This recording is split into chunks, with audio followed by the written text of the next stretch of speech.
Y a-t-il eu plusieurs fêtes de Noël l'an dernier au 10 Downing Street en pleine restriction sanitaire? C'est la question qui embarrasse le gouvernement britannique depuis une dizaine de jours.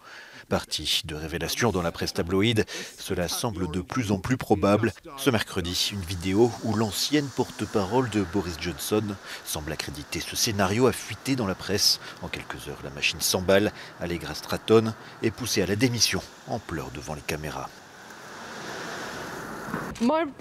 Mes remarques semblaient prendre à la légère les règles, des règles auxquelles les gens faisaient tout pour obéir. Cela n'a jamais été mon intention. Je regretterai ces remarques pour le reste de mes jours et je vous présente mes profondes excuses à vous tous pour ces remarques.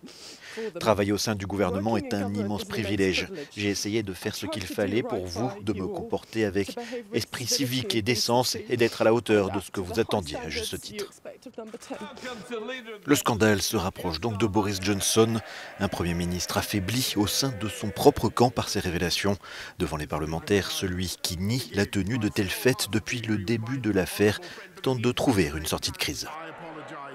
Je m'excuse de l'impression donnée laissant penser que le personnel de Downing Street ne prend pas cela sérieusement.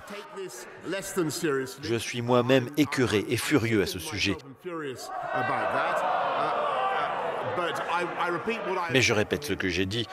On m'a assuré à plusieurs reprises que les règles n'ont jamais été enfreintes.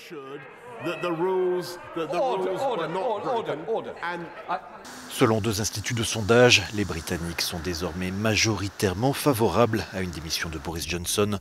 Dans les rues de Londres aujourd'hui, il n'y a pas grand monde pour défendre l'exécutif. Il semble qu'il n'y ait qu'une seule règle pour lui, ou son petit club élitiste de Downing Street. Et si vous avez la chance d'y entrer, tout va bien.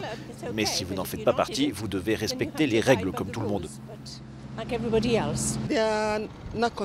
Je pense qu'ils sont insouciants, parce que s'ils faisaient vraiment attention aux gens en cette période difficile, ils ne feraient pas la fête. Une polémique qui passe d'autant plus mal qu'un durcissement des restrictions anti-Covid a été décidé ce mercredi. Le Royaume-Uni compte désormais plus de 45 000 contaminations quotidiennes.